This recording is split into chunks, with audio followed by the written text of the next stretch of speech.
Greetings and welcome to In-Depth. I'm Dike Rostant. The On-the-Job Training Program is doing its part towards building better health for men, influencing lifestyle changes. To tell us more, we have the creative force behind the initiative. This is the Programme Psychologist, Cherene Mohamed, as well as the Director of the OJT Division, Ms. Joann David.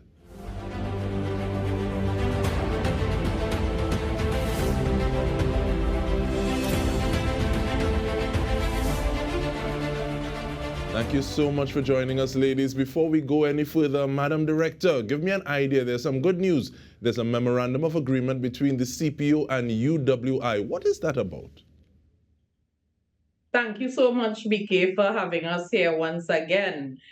And you rightfully said the MOA is between the CPO and UWI. But again, it involves the on-the-job trainees that are placed at the office of the CPO. And again, when you have visionary leaders, I must say, and they really buy into the purpose of the OJT program, you have initiatives like these that are created from within the companies and organizations that we place our trainees. And I want to just take this opportunity to compliment the CPO, because that MOA is really an arrangement between the CPO's office and the UWI to create those platforms and sessions to expose the on-the-job trainees that are at the CPO to broaden their horizons for additional training and personal development, for their career development. So it really exposes them. That is the students at the levels of the BScs, those at the master's level, who can now go on to do their PhDs, the options that are available to them at the UWI, even the trainees that are at the CXC and diploma levels, they could actually look at what the CPO office have as career options and then align those options to those subject areas that they have to do at UWI. And that MOA creates that platform for them, that collaboration with the trainees at the CPO's office, with UWI on a continuous basis. And I want to echo some of your sentiments because it is my personal conviction that we need experiences in addition to training, building capacity, because then you have an idea of what resonates with you, and then you're in a better position. People talk about data-driven perspectives. You're in a better position to then decide, okay, well, I want to do this, as opposed to, well, I feel I could do this, and then I'll try to get a job after, but then you realize, but I don't like this at all. And it feels as though you've wasted time. But as opposed to going down that road, because that might be another conversation that we're able to have at another time, let me bring you in, please, Ms. Mohamed. What's the rationale behind the OJT Division's initiative, especially this one that we're speaking about now? So we speak about our upcoming webinar on men's health. And for persons who may not be aware, June is Men's Health Month. It's observed every June. And this is a critical opportunity for each and every one of us, whether it's individuals, organizations, etc., to raise awareness about the health challenges that are faced by men. I'm speaking not just in terms of men's physical health, but also their mental health and their overall well being. So it's really about encouraging and promoting healthy lifestyle choices and practices for our men, which is why our upcoming webinar this Wednesday is entitled Building Better Health for Men, Influencing Lifestyle Changes. And that will be on Wednesday, the 26th. And it's a virtual webinar via MS Teams. It's an initiative that we launched last year. And I always have to, celebrate my director, who is such an advocate for holistic development, such an advocate in terms of support for the program. And when I say the program, I'm speaking about staff and trainees. And so we felt that this was such a really good time for us to throw our hat in that field of reinforcing that commitment, reinforcing that support of how important it is to care and contribute to the overall mental health and well-being of our trainees, particularly our males. And so we're using June, as with the global population, to observe Men's Health Month. And we will be hosting a webinar, and it's something that has become an annual thing for us now, where we'll be talking about topics relating to men's health and wellness in that interest of promoting healthier lifestyles for men, breaking down that stigma in terms of it's okay for men to have these conversations. And so our panel is only male speakers who are versed in terms of lifestyle coaching and development, fitness and nutrition. We also have our deputy director, Mr. Daniel, who's going to celebrate and represent the male figure of the program as well. And we have some other panelists on board to really help us to discuss these topics relating to men's physical health and wellness, as we celebrate with the global community Men's Health Month this month.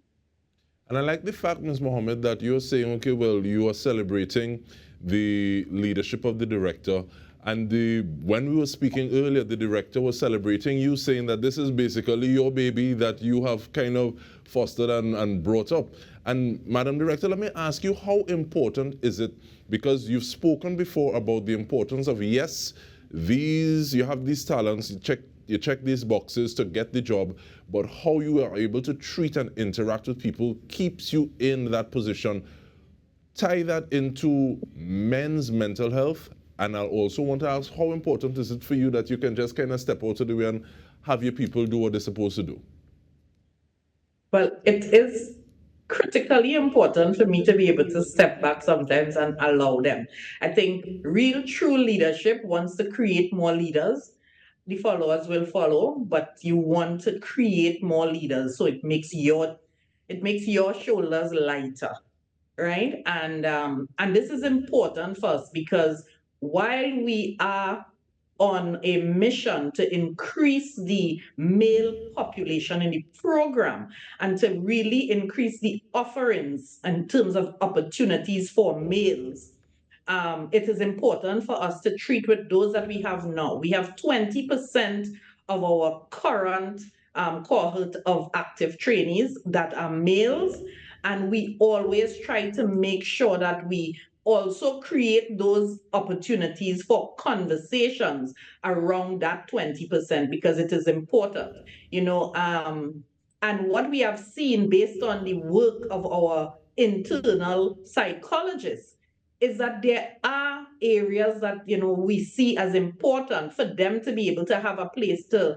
have that conversation in confidence and believe that when they say what they say to our psychologist, that she would provide the type of support, the level of confidentiality that is expected in terms of the conversation. And we help them to be able to sometimes transition from those issues and challenges that they have from a personal way that really impacts their ability to show up at their best selves in the workspaces that we place them. And that is what we are trying to provide them with, an opportunity to be able to get the tools and tips that can help them to show up in the workspace and be at their best selves and do the work that we know that they have trained and they're certified to do.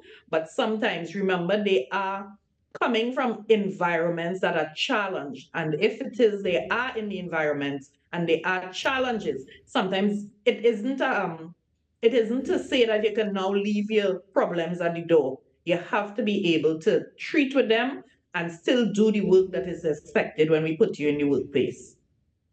And with that, we take a short break. We are speaking about Wellness Wednesdays, a webinar held by the OJT Division, and we return to the conversation with the director as well as the program psychologist, Joann David and Cherene Mohamed, respectively, when we return from this. Stay with us.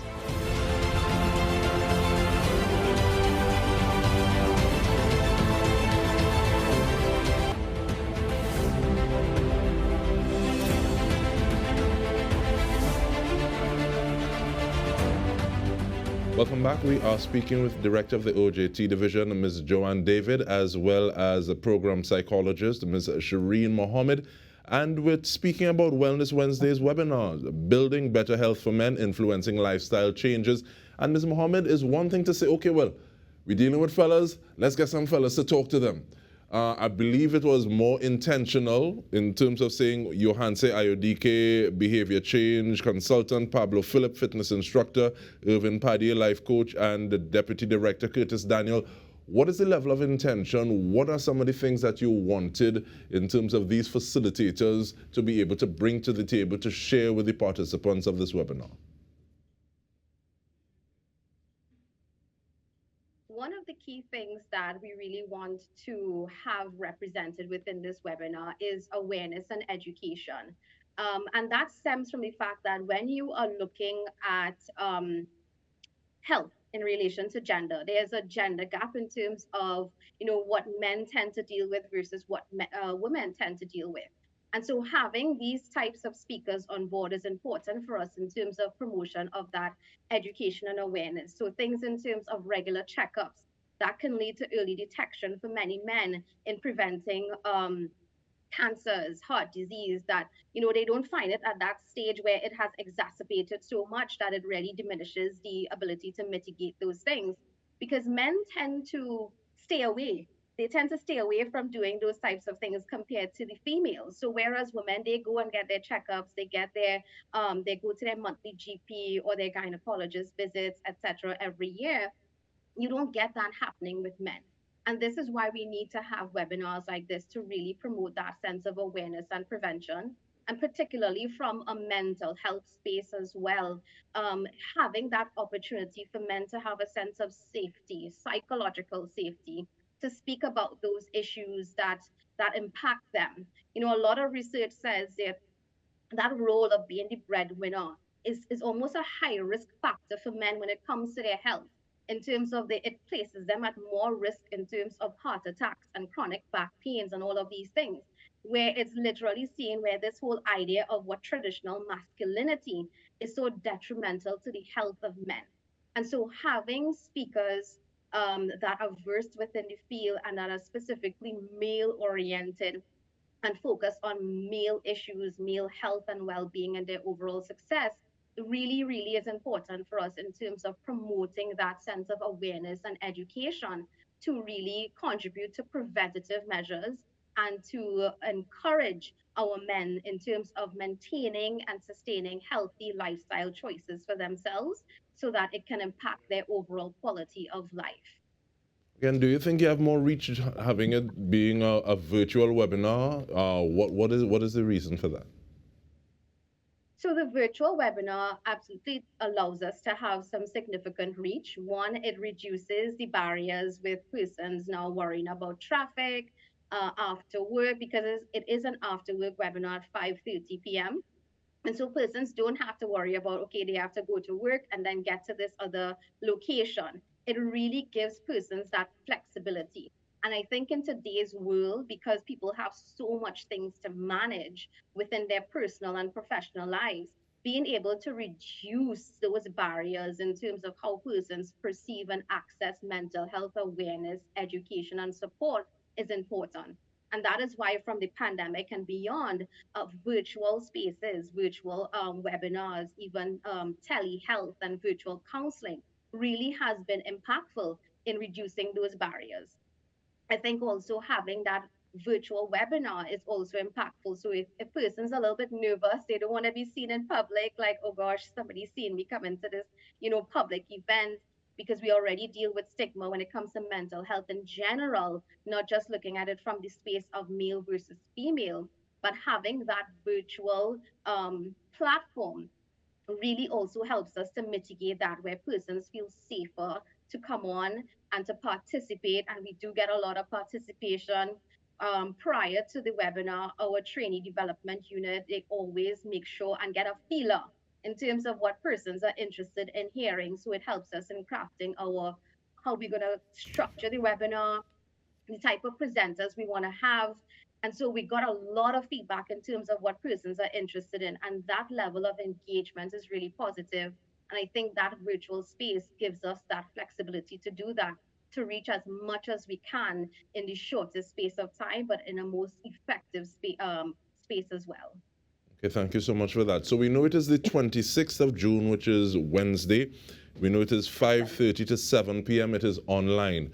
But Ms. David, how people logging on? How does people going to be a part of this, engaging with this? Well, again, BK, it is after work. And we didn't just choose an after work. When we started the Wellness Wednesday last year, we sent out our survey. So again, we go back to that data-driven decisions. And remember, this is geared towards our trainees. So when we sent out the survey, it was preferred for the wellness webinars to be 5 to 7 because of the fact that they wanted to get home, or they wanted to get to a space that was outside of the office space or the work environment where they can participate and fully participate in the conversation and the discussion. So that 5 to 7 slot was because the trainees wanted it that time. And they do log on. They log on the phone, they log on from home, wherever they feel comfortable in terms of logging on and having internet access and being able to log on. They do that and they show up and they participate fully. Sometimes we cross the time because there's questions. Ms. Mohamed is engaged fully to answer and to participate based on our topical areas. So they fully participate. So it's one thing to say, okay, well, this is good, it's happening in month of June, but what happens next? You leave people hanging till next year, or what are some of the next steps that take place, Ms. David? No, the Wellness Wednesdays are we have 2 per month.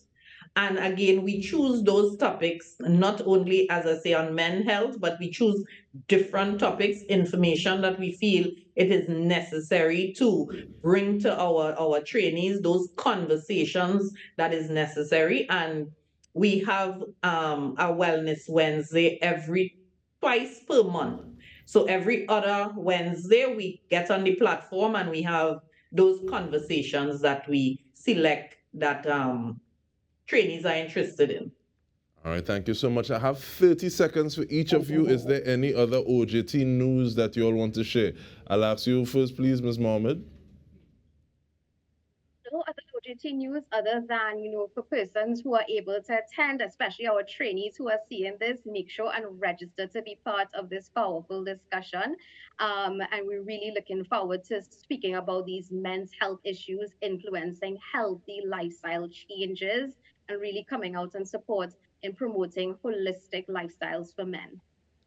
Thank you so much, Ms. David. The last 30 seconds is yours. Let me say in my last 30 seconds, the OJT is continuously ensuring that we provide those enabling spaces for our trainees, making sure that we are able to bring to them the information needed for them to be able to successfully navigate the world of work and to come out on the other side better for it, and to be able to now have those tools and tips to be able to gain sustainable employment.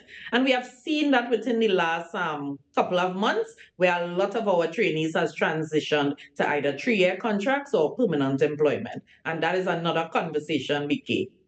Definitely. We want to thank you so much, Director Joann David, as well as a program psychologist, Cherene Mohamed, letting us know what's happening and what nice things are taking place with the OJT division. And on behalf of the entire TTT News team, this has been In Depth with me, Dike Rostant. Thank you so much for joining us.